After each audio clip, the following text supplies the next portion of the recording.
While visiting my in-laws who live far away, my mother-in-law came to pick us up at the station in her car. My husband Phil got into the passenger seat first, and as I tried to open the backseat door, I realized it was locked. Mother, the door seems to be locked. As I said that to them through the car window, my mother-in-law and Phil looked at each other and started laughing. With a smile, my mother-in-law said, "Why should I let an incompetent woman who can't even do proper wife duties into the car?" What? What do you mean?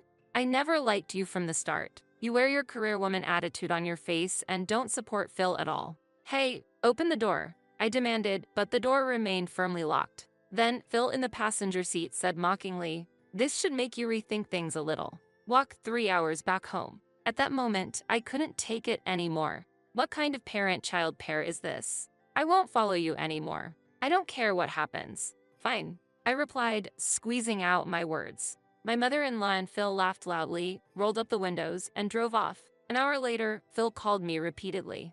"I'm Katie Simpson, 31 years old and a working wife. I'm good at Spanish and work for a foreign company. My workplace is vibrant, and I spent my 20s devoted to my job. But soon I realized my 30s were approaching and felt a bit anxious about not having a boyfriend. Even so, I was hesitant to apply to a marriage agency. Instead, my daily routine was to visit my favorite bar after work to relax and think things over. One day, the bar owner approached me. "What's wrong, Katie? You don't seem well."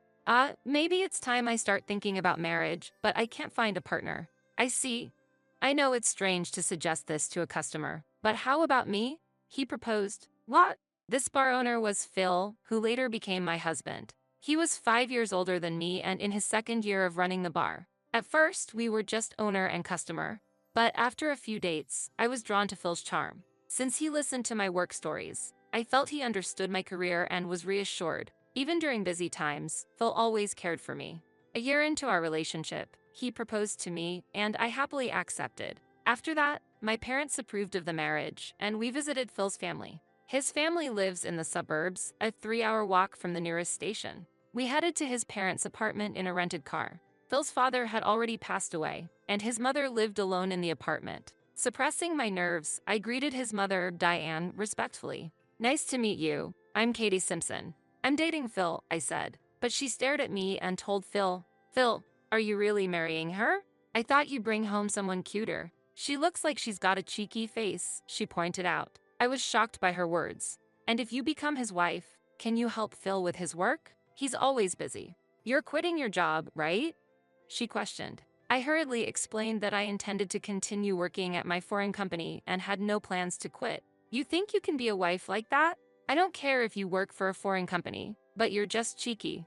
"Phil, don't marry this woman," she criticized. I looked at Phil for help, but he said, Hey, Mom. Katie's salary is high. It's fine if she keeps working, right? Good income, huh? Well, if that's the case, I guess it can't be helped." Phil's words seemed to soften his mother, but I was still hurting.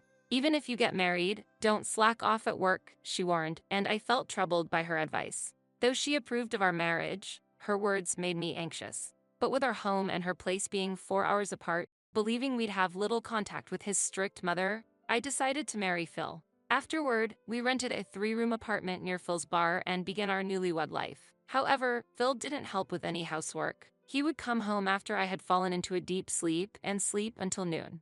Even if I asked him to do some housework before leaving for work, he didn't help at all. "Phil, you didn't do any chores again today. You used to live alone, so you should be able to handle basic housework." "Shut up. Now that we're married, housework is the wife's job, right?" Mom said the same thing. "Don't neglect your wife duties." "But you know how busy my job is, right? You think working for a foreign company makes you look cool? You can't control me just because you have a better job and education." Phil's words seemed to reveal his frustration about my higher educational background and career status. Where did the man who understood my career before marriage disappear to? With my head in my hands, I had no choice but to shoulder all the housework. A few months after our marriage, I came home to a shocking sight. My mother-in-law had shown up and announced, "Mother, is something wrong?" "What? Didn't Phil tell you? I'll be staying here for the next 3 months to assess how well you do as a wife." "What? Phil, what is this about?" I looked at Phil, but he casually replied, did I forgot to mention it?" And so, living with my mother-in-law began, starting a painful chapter in my life. Every morning, Only I would be woken up early to do housework under her watchful eye. Fish for dinner? Are you treating me like an old lady? Even when I prepared dinner, she would criticize it daily. Sometimes, she would even throw away the food I'd put so much effort into making. After working late, I'd return home to find my mother-in-law blocking the entrance. What are you trying to prove by coming home this late? Don't forget my son is the one making the money. Because of this, I had to listen to her constant nagging. While she treated me like a servant, she often asked me for money. Katie, I want to see a musical show. Could you give me the ticket money? That's quite a sudden request. Come on, I'm in the big city, so you should let me have a little fun. Why are you being so stingy? At times like this, Phil would chime in, come on, it's not a big deal. Just give her some money. At my wit's end, I argued back, there's no way I can give you that kind of money. This is too much. It seemed this was the first time she'd been opposed, and though she tried to say something back, I ignored her and locked myself in my room. In the end, Phil reluctantly gave her the money. She took it and left without hesitation. As time passed, the amount of money she asked for kept increasing. Naturally, we're covering all the household expenses. She'd ask for money when it suited her, was always sarcastic, and made a mess of the house. Unable to tolerate the situation any longer, I brought it up with Phil one day. Phil, the way your mom treats me is just too much. You need to take action as my husband. But Phil, visibly angry, said, what are you talking about? Are you planning to criticize my mom? No, that's not what You think you're superior to me and mom just because you earn more, don't you? I can see right through you. What are you even saying? I don't understand. While I was confused, Phil calmly said, Mom isn't wrong about anything. You're a bad wife, so she's training you. If you continue to criticize her, I'll take measures. What do you mean by measures? At that moment, Phil took out a divorce form, already filled out, and slammed it on the table. Phil, what's this? If you don't comply, I'll divorce you. A woman as unappealing as you will be left alone once you're not with me. And who's the one nobody wants around? You're ridiculous. When I counted, Phil was lost for words and left the room with a snort. I no longer felt any love for Phil. I couldn't forgive his behavior. But simple revenge wouldn't mean much. So I decided to wait for the right opportunity. After the promised 3 months, his mother finally left. Still, my relationship with Phil remained strained. He continued to refuse to help with the housework and only spoke to me harshly. I gradually grew to dislike speaking to Phil altogether. Time passed, and as the Christmas approached, Phil decided on his own, we're going to my parents' place for Christmas this year. Since we were married, I had no choice but to comply, so I reluctantly agreed. On the day of the trip, we took the train. While visiting the in-laws who live far away, my mother-in-law came to pick us up at the station in her car. Phil got into the passenger seat first, and as I tried to open the backseat door, I realized it was locked. Mother, the door seems to be locked. As I said that to them through the car window, my mother-in-law and Phil looked at each other and started laughing. Why should I let an incompetent woman who can't even do proper wife duties into the car? What do you mean? I never liked you from the start. You wear your career woman attitude on your face and don't support Phil at all. Hey, open the door, I demanded, but the door remained firmly locked. Then, Phil in the passenger seat said mockingly, this should make you rethink things a little. Walk 3 hours back home. At that moment, I couldn't take it anymore. What kind of parent-child pair is this? I won't follow you anymore. I don't care what happens. Fine, I replied, squeezing out my words. My mother-in-law and Phil laughed loudly, rolled up the windows, and drove off. I just silently watched their car drive away. Well then, let's head back, I murmured to myself. And I returned to the station instead of going back to her place. I'd never go back there again. No matter how angry my mother-in-law and Phil would get, I didn't care anymore. I managed to find an open seat on the train and quickly left the area. An hour had passed since I had separated from my husband. Then, my phone started ringing. The caller was Phil. I ignored it and put my phone in my coat pocket. The calls kept coming, almost like a relentless pursuit. Unable to bear it any longer, I stepped out onto the train deck and answered the call. Hello, I said. You finally picked up. Where are you? Phil asked in a panicked voice. Keeping my composure, I asked, what's with all the calls? What's going on? So, after that, we decided to go for a drive and head back home, and I took Mom to a tourist spot. On the way, we had an accident, he replied. An accident? What do you mean? We both got minor injuries. But the other party is a foreigner, really angry, and we can't communicate. You're good at Spanish, so could you come to mediate? Phil asked frantically. I see. Are you really listening? The other car looks very expensive, and the driver is yelling in Spanish. Hurry up and come here. Where are you walking right now? Phil said. I'm not walking, I replied. What? Actually, I'm on the train right now. We're about to enter a tunnel, so the signal might cut off. What the hell? Are you kidding me? Are you heading back home? Phil shouted, but I hung up immediately. Even though the tunnel was a lie, I smiled coolly. After returning home and packing my belongings, I quickly moved into a short-stay rental apartment. Once that was done, I headed to a certain place. After the Christmas holiday ended and the first working day of the year arrived, I left the office to find my mother-in-law with crutches and Phil with a neck brace, waiting for me. What are you two doing? I asked with a scowl, and both turned red in the face. There's no one at home, and you're not answering your phone. What on earth have you been doing? Unforgivable. They yelled, so to avoid causing a scene, I led them to a nearby cafe. Why did you not come last time? And you call yourself a wife?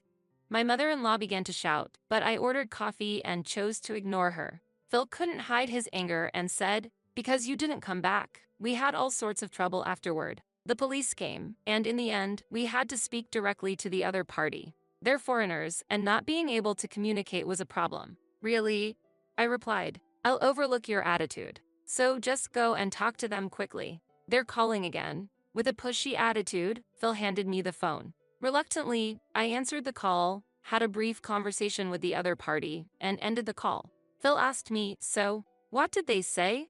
I calmly responded, they were really angry. Apparently, your mother ignored a red light and crashed into the other car. And the other party is a famous international celebrity, demanding compensation for medical expenses and the totaled car. That car is worth $300,000. What? Phil and his mother exclaimed in shock, their voices echoing in the room. They seemed speechless, unable to hide their surprise at the information. Well, can't you handle it with insurance? I lightly suggested, but my mother-in-law's face darkened immediately. Actually, we don't have insurance. I thought it was a waste of money, she muttered. Oh my, I said with a bitter smile, sensing the atmosphere change. Phil showed his anger toward me and said, what's with that attitude? That's not how a wife should act. Quickly talk to them and make sure there are no additional costs. If it goes to court, you'll be our interpreter. Then, my mother-in-law chimed in. Yes, you're rich, so you should help out with this. It's only natural as a wife. I calmly responded, I'm not a wife anymore. What? Phil looked surprised, but I proceeded to explain the facts matter-of-factly. When Phil presented the divorce form to pressure me, my heart had already gone cold. I swiftly went to the courthouse and filed the divorce papers. I had kept the form Phil had used for leverage in case anything happened. What, you? How could you do this on your own?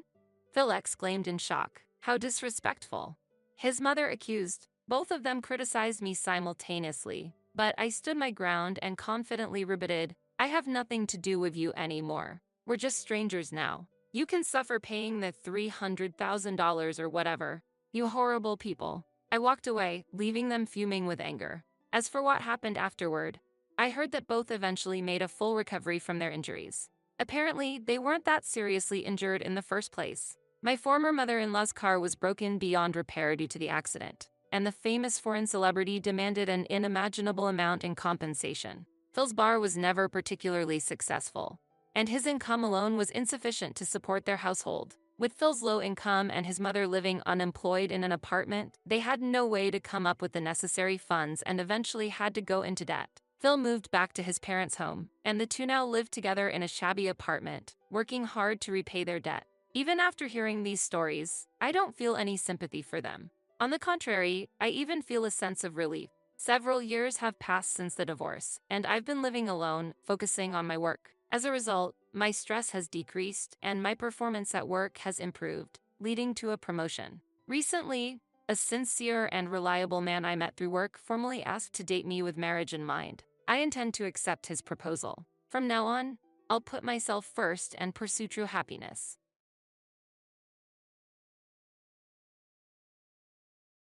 That's it. You've been using the $500 I sent for living expenses for fun, haven't you? Jason shouted loudly as he returned home. Could he be lying even more, not satisfied with just exploiting me? As I heard his voice, anger also welled up in my heart. Jason was a problem. He surely had no intention of listening to me. My love for Jason, who ignored my words and said things as he pleased, cooled rapidly. Do you have any intention of listening to me? I don't want to hear your excuses. Either return the money you spent immediately, or divorce. What? Then it's divorce. I answered with a smile. Right after that, the front door opened. It seemed my son Kevin had come home. It's wrong to blame Mom. What? Are you defending this woman? She has.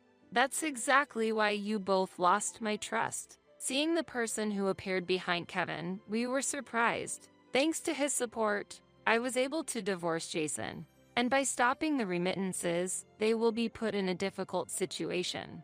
I, Tracy Manning, 37 years old, am a normal part-time office worker and a mother with a son, Kevin, who is in the midst of his rebellious phase. Kevin, ever since he was young, liked his studies and would voluntarily do his homework and prepare for lessons without my prompting. As he entered his rebellious phase, he gradually began to ignore me. However, he never used harsh words or violence. When he became a high school student, I felt this was normal. More difficult than my son were my husband Jason and my mother-in-law Diane. I met Jason in college, and we started dating due to his proactive approach. After graduating, Kevin was born and we got married. How rude to have a shotgun wedding, my mother-in-law criticized. She loved Jason very much and probably thought I took him away. I endured her mistreatment. Sometimes it even endangered my pregnancy. At such times, my father-in-law Michael would save us, saying, "What are you doing?" My father-in-law is strict but kind-hearted, a benefactor who has supported us many times. I keep in touch with my father-in-law, but I keep my distance from my mother-in-law. Honestly, I don't want to get involved with her. Then one day, I got an unpleasant call from my mother-in-law. Hey, could you increase the remittance a bit?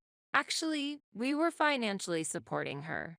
Once, Jason suggested we live together. However, citing unresolved issues from the past mistreatment and Kevin's examination period, I refused. Then, Jason and his mother strongly criticized me. Not wanting to live together is inappropriate for a wife. My mother-in-law said, always dwelling on the past. Jason also said, wait, does living together mean I have to change my desired school? Kevin changed the situation with those words. Kevin, as the heir, was pampered by my mother-in-law. If I don't go to that school, my future will be jeopardized. Do you intend to hinder my dreams? If so, I'll never forgive you. Because of Kevin's words, my mother-in-law had nothing to say. Jason also silently looked at his mother. It was also helpful that my father-in-law was on our side. If you don't value your family, you might lose your job, he warned Jason. My father-in-law runs a company where I work part-time. Jason is the nominal successor, but his lack of work skills is well known. Even I, a part-timer, hear about Jason's incompetence. It's that famous. I think his current position is due to my father-in-law's mercy. Understanding this, Jason stopped mentioning living together. Given this background, we decided to provide financial support instead of living together. I don't feel the need to provide support, but please let me at least do this for my parents, begged Jason, so I accepted it. Jason is lazy, so in reality, I am the one sending the $500 he gave me directly to my mother-in-law. I think there's no need for financial support with your husband's income, but it's for my husband. Just send it quickly without complaints. My mother-in-law insisted over the phone. Arguing would only make my mother-in-law angrier. Until now, Kevin and my father-in-law have been supportive. But now Kevin is in adolescence, and my father-in-law is busy with an important project. It's hard to ask for help. Despite this, my mother-in-law's persistent demands for more money continued, so I decided to add another $300 from my part-time income. Just $300?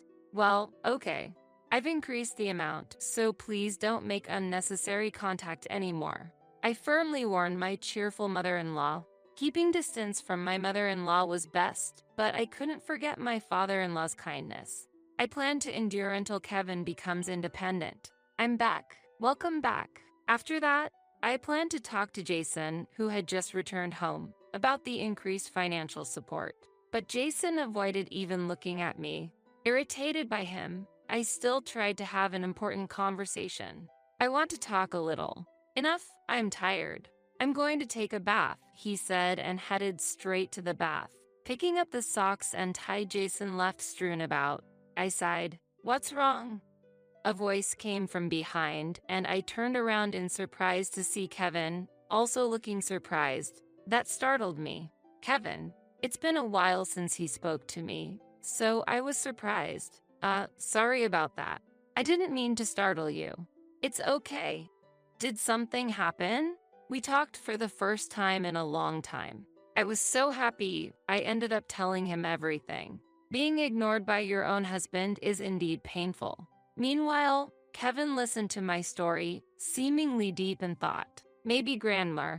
Hey, I'm done with the bath. Time for dinner. While Kevin was about to say something, Jason returned to the living room. So, Kevin stopped speaking and went back to his room. Feeling like I missed a precious moment with my child, I served dinner to Jason. Hey, I have something I want to talk about. Even while eating. What? Fish?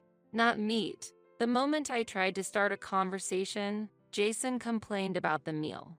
You said you wanted fish today, but more importantly, that was this morning, right? Now I feel like eating meat. A wife should sense these things. I don't have ESP. You know, I go shopping after work, right? You should tell me before then. Shut up. You're a failure as a wife. Why did I have to be criticized like this? When I argued back, Jason became more dissatisfied, leading to a marital argument, and I couldn't bring up the topic of financial support. At that time, I didn't realize that Kevin was recording us with his smartphone. Sigh, father-in-law is really a good person. I muttered to myself alone in the living room. To be honest, I had to express it out loud to cope with the stress. My mother-in-law sighed. A younger Jason used to consider my health and help with housework. That's why I decided to marry him. But after Kevin was born, everything changed. While I struggled with Kevin's upbringing, he didn't support me at all, continuously criticizing. Mom would do it this way, mom would be perfect. Thoughts of divorce came and went in my mind. I pondered over the future alone after such events. Around the time Kevin started his summer vacation. During that period, Jason completely ignored me. It was the same behavior as Kevin during his rebellious phase. Is he really a mature adult? There's something important. Come to our parents' house. One day, our family was called to my in-laws' house. It was sudden, and I had work, and Kevin had other plans, so I sent Jason alone. Jason looked a bit displeased, but took a leave and went by himself. Kevin was also getting ready to leave. Kevin, where are you going? Friends. Yeah, that's right. Okay, take care. Don't be too late. So, Kevin and I left the house separately. While at work, I heard that Jason's absence increased work efficiency, and I unconsciously smiled. When I returned home, no one had come back yet, and I started preparing dinner, wondering if I would be criticized that day. Suddenly, hey, Tracy, Jason yelled as he entered through the front door. What happened, Jason? You seem so upset. You've been deceiving me. With doubtful eyes, Jason shouted at me. What? Not understanding his words, I tilted my head and Jason glared at me with anger. Confused, I understood the situation from Jason's next words. We're getting a divorce. You've been playing with the $500 I gave you for living expenses. As soon as he came home, Jason began his angry tirade. Listening to Jason, anger also welled up in my heart. Jason was out of line. Seeing his behavior, he clearly had no intention of listening to me. Jason's attitude of unilaterally throwing words without listening to me rapidly cooled my affection for him. Don't you intend to listen to me? I don't want to hear your excuses. Either return the money you spent immediately or divorce. What? Then divorce it is. I spoke with a gentle smile, and then the front door opened. It seemed Kevin had come home. It's wrong to blame Mom. What? You're defending this woman? She has to.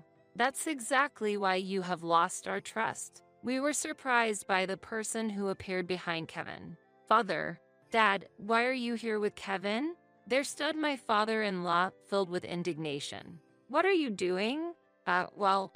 Explain quickly. When my father-in-law asked in a stern tone, Jason immediately stumbled over his words. My father-in-law gazed at him sternly while Kevin took out his smartphone. I recorded all of Dad's behavior towards Mom, including our recent conversation. This will show everyone that Dad is wrong. What? When Kevin said that, Jason looked utterly shocked. I won't allow you to make Mom the villain, and if you try to hurt her, I'm prepared to take you down, Dad. Kevin is athletic and well-built, while Jason has recently started to develop a belly, a typical middle-aged man. The difference in strength was clear. You're defying your father? What kind of father are you talking about? A father who follows grandmother's every word and ignores Mom's opinions? Even when I ignored her, Mom was always sincere towards me. But what are you doing as a father? Is making Mom suffer your job as a father? Jason remained silent at Kevin's calm words. Children grow up before you know it. Despite this situation, I was sincerely happy that Kevin was protecting me. Jason, remember what I said earlier about what happens to a man who doesn't value his family? My father-in-law said this, and Jason's face turned pale. A natural reaction. It's as if he's saying he's about to fire him. Mom, here. This is a divorce form? What I was handed was a divorce form. Why did Kevin have this? I never expected such preparations. You don't have to worry about me. Encouraged by Kevin's words, I quickly filled in my part and handed it to Jason. Without hesitation, Jason signed the divorce form and then looked at me, surprised. What? Are you sure? Won't you be in trouble if we get divorced? I'll manage. It's easier than living with you. And no more troubles with your mother. But you have no choice but to sign the divorce form. Sign it now. Jason hesitated slightly, but under my father-in-law's stern gaze, he signed the divorce documents, looking dejected. Kevin, pack up. We're going to my parents' house. Got it. After that, we quickly packed our things and headed to my parents' house, sent off by my father-in-law. Jason, who tried to follow us, was glared at by Kevin and my father-in-law, stopping him in his tracks. We decided to stop by the city hall on the way to submit the divorce form. I'm truly glad Kevin and my father-in-law came back together. They made it possible for me to divorce Jason smoothly. What about the financial support? Of course, I'm stopping it. Stopping the financial support would definitely change their situation. Upon arriving at my parents' house, they welcomed us warmly, despite the sudden visit. After ensuring we were okay, my father-in-law went home. Hey Kevin, why were you with grandfather? Choosing a calm moment, I asked Kevin. Actually, I had a meeting planned with Grandpa today. It turned out his plan for the day was to talk with my father-in-law. Kevin had told my father-in-law about the financial support and Jason's daily behavior after hearing about it from me. They had made plans to meet to discuss future strategies. It turned out that my father-in-law didn't know the details of the financial support. Come to think of it, my father-in-law was absent when the financial support was decided. The topic of financial support came up after my father-in-law had left the room. The subsequent arrangements were made over the phone with my mother-in-law. I would tell my husband, and my husband understands, she said, but maybe that was a mistake. And when Kevin told my father-in-law about the situation, he seemed to be trembling with anger. Diane should have sufficient funds from me. What is she spending the money on? As a result, my father-in-law apparently conducted an investigation into my mother-in-law's activities. What became clear was my mother-in-law's wasteful spending habits. She had been using the financial support we sent for extensive shopping. During my mother-in-law's absence, a search of the storage revealed countless branded items and luxury jewelry. Moreover, it seemed she had been giving lavish gifts to attractive young men in the neighborhood. The men showed no interest in my mother-in-law, and I wouldn't seriously date a man much older than me either. The rejected gifts were left unopened in the storage because she couldn't deal with them, and my father-in-law disposed of them. Grandpa is divorcing Grandma.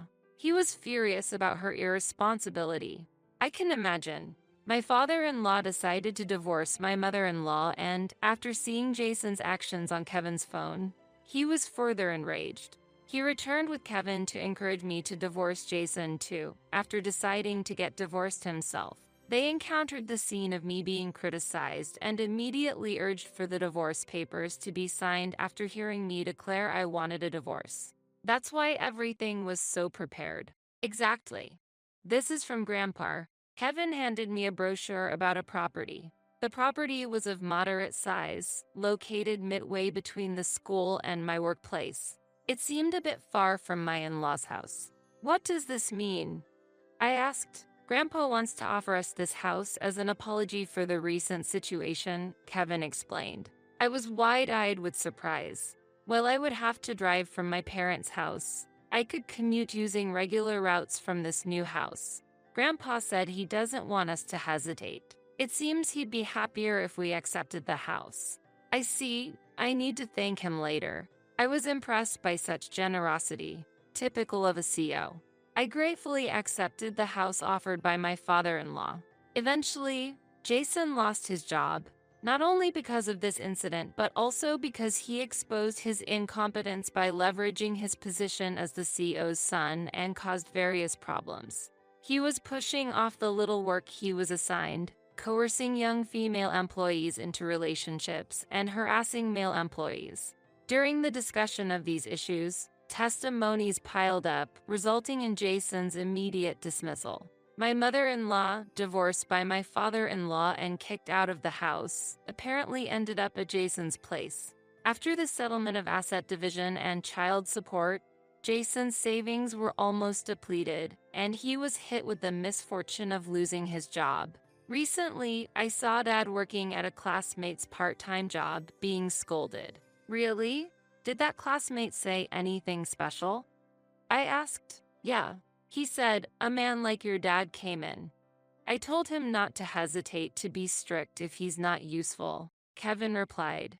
I see, that's how it is. Being continuously scolded by his son's classmate. What a pitiful situation. He was famous for his incompetence, and as he aged, his prospects for reemployment became even more difficult. On top of that, with my mother-in-law's unreformed spending habits, he is now struggling with debt. I heard from locals that fighting can be heard from their house daily, and recently the police were called due to the disturbance. That incident must have been a significant humiliation for him. Perhaps soon, he might have to leave that house, facing the possibility of being evicted due to mortgage delinquency. On one hand, I made progress in my career.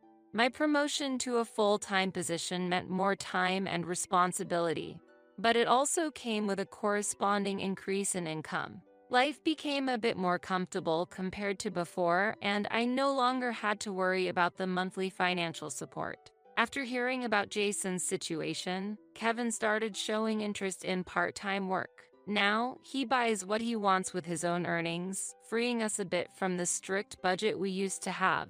His growth and independence are a great relief to me. Unlike my mother-in-law, who had a habit of wasteful spending, we continue to live frugally, eliminating worries about the future. Our family is striving for a stable financial life. My relationship with my father-in-law remains good, and we see each other regularly. One day, my father-in-law made an unexpected proposal to Kevin. If you haven't decided on your future plans yet, how about considering taking over my business after graduation? I'd like you to play a key role in our company, he said. It seems my father-in-law has always considered Kevin as a successor to the company. Maybe employing Jason was part of this plan to spark Kevin's interest. There's no need to rush. If you don't find another dream by the time you graduate from college, I'd like you to consider our business as an option, my father-in-law said, and Kevin took his words seriously. Kevin, you can choose your own path. Don't worry about the favor. I'll solve it through my work, I told him. Thanks, Mom. Actually, I'm still undecided about my future, Kevin replied. He's aiming for a top university's economics department, but his future is still unclear. Then, one day, I received a call from Jason. He was struggling with the mortgage payments and ended up selling the house. I was just astonished by Jason, who left my mother-in-law behind. I understood that Jason was walking the path he chose, but I was still disappointed by his actions.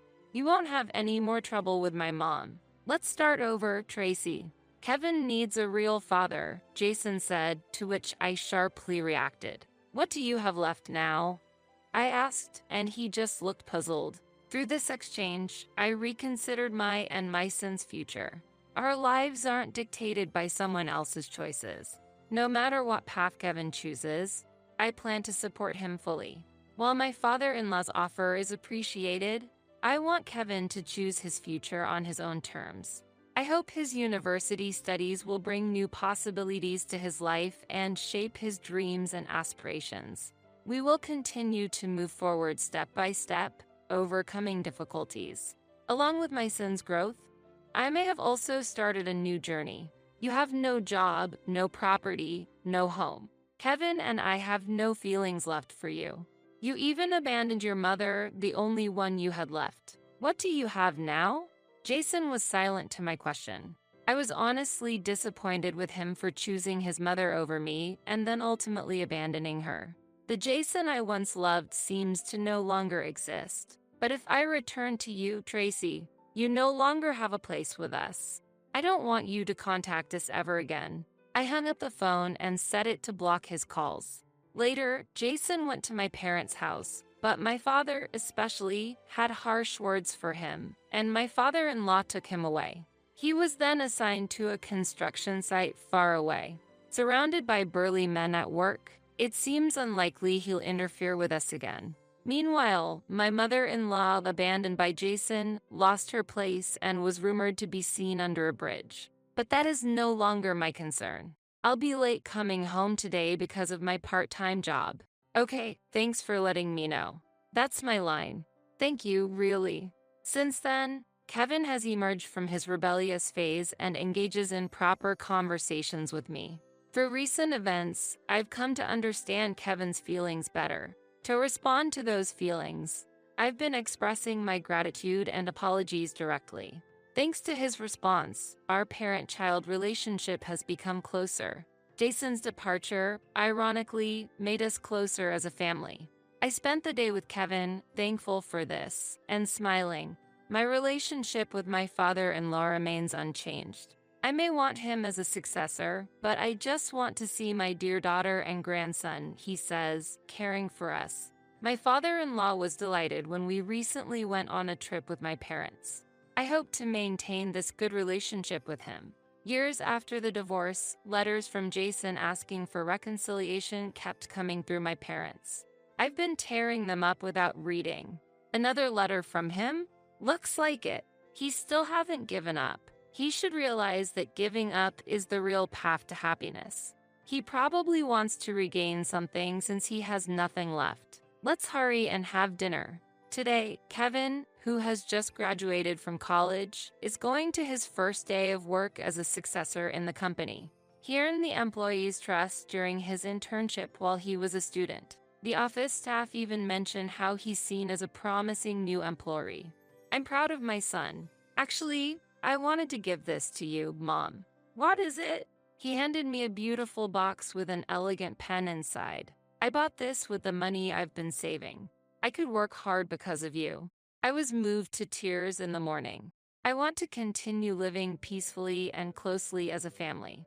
And I want to be there for Kevin so he can always smile.